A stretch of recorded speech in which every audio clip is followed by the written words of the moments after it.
Fala, galera do sexto ano. Chegamos ao quarto bimestre. Daqui a pouco o ano está encerrando, as férias estão chegando, mas ainda tem esse quarto bimestre aí pra gente. Tá ele, vambora? Bem-vindo à aula um. Vamos falar sobre mitos e elementos da narrativa 1. O que é um mito? Galera, mito é um gênero textual do tipo narrativo, ou seja, o mito vai narrar uma história. Mas que história é essa que vai narrar? Isso é o fator principal para a gente identificar o mito, a história que está sendo narrada. Busca explicar a origem do mundo, da humanidade, de um fenômeno natural ou de um comportamento humano. Então, todo mito, na sua história, tem que ou explicar a origem do mundo, ou da humanidade, ou de um fenômeno natural, ou de um comportamento humano. Essa é a característica principal para a gente identificar um mito, tá? Por essa razão, o espaço será um local sagrado. Então, o local onde a história vai desenvolver é um local sagrado, onde vão viver deuses e semideuses. Terá tempo impossível de ser definido, ou seja, a gente não sabe exatamente quando aconteceu a história, a gente só vai saber que é de muito tempo atrás, datando aí antes da origem dos seres humanos, tá? E os personagens, além de humanos, também terão personagens sobrenaturais, tá? Então, além dos personagens do humano, terão os personagens sobrenaturais, que a gente vai ver que tipo de personagens são esses. Característica do mito: personagens humanos e sobrenaturais, o espaço é um ambiente sagrado, tempo impreciso, bem antes da existência da humanidade. Olha, são os personagens que nós temos de sobrenaturais: deuses, semideuses, ninfas, heróis e etc. Serão os personagens mitológicos: deuses, semideuses, ninfas e heróis. Então, para a gente identificar o mito, a história tem que contar a origem do mundo, da humanidade, do comportamento humano e de fenômenos naturais. Espaço local sagrado, onde vivem deuses e semideuses, personagens humanos e sobrenaturais, tá? E o tempo impreciso, bem antes da existência da humanidade. Esse foi o mito que a gente viu. Agora vamos ver os elementos da narrativa, os elementos essenciais para a narrativa. Vamos ver os 3 primeiros elementos que a gente tem que ter em mente aqui. O tempo.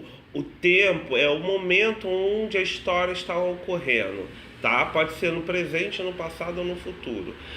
É uma característica de texto narrativo botar o tempo no passado, mas esse tempo pode ser preciso, tá?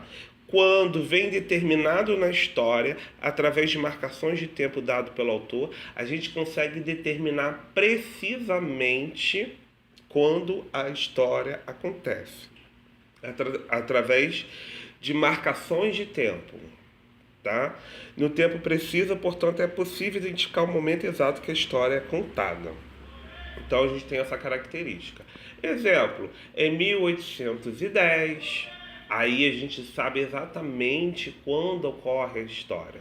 Então, todas as vezes que uma história narrativa estiver com o tempo preciso, a gente vai conseguir identificar o momento que essa história está ocorrendo.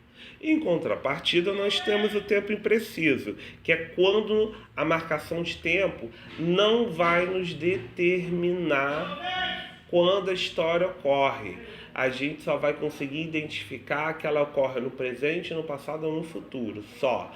Mas característico do texto narrativo é botar a história no passado, tá? No passado. Então só vai ter noção que vai ocorrer no passado, mas quando no passado a gente não sabe. Então, o tempo preciso não determina exatamente quando uma história ocorre. Seguindo aí, além do tempo, a gente tem que ter noção do espaço, que é onde a história ocorre, é o local onde a história ocorre. Por que isso é importante? Porque o espaço, a determinação do espaço, faz com que a gente consiga identificar quem são os personagens e as características do personagem. Exemplo, se o espaço de uma história ocorre no castelo, Aí a história vai ter que ser sobre a vida daquele castelo e personagens vai ter que ser, por exemplo, rei, rainha, príncipe, membros da corte, para poder ser uma história coerente.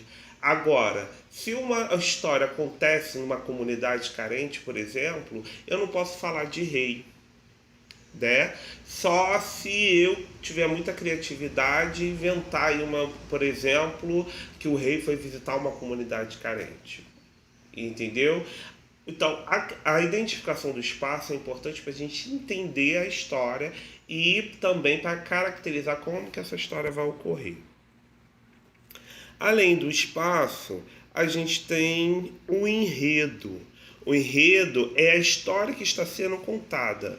Ela vai depender da intenção do autor, do tempo em que a história acontece, o espaço em que ocorre essa mesma história. Então, o enredo é a história propriamente dito, tá? Todo enredo depende que todos os elementos da narrativa, a gente já viu o tempo e o espaço, estejam completamente coordenados, para assim evitar qualquer problema no entendimento da história. Então, tempo e espaço é importante para influenciar no enredo. Os outros elementos da narrativa que a gente vai ver lá para frente também. O enredo, a história propriamente dita, vai depender do restante dos elementos da narrativa estarem coordenados entre si para que a história seja coerente. Não tenha nenhum problema com o entendimento da história. Então, galera, essa foi a nossa primeira aula do quarto bimestre. Vamos lá, vamos dar o gás que o ano já está finalizando. Vamos fazer exercício e a gente se vê em breve, pessoal. Tchau, tchau.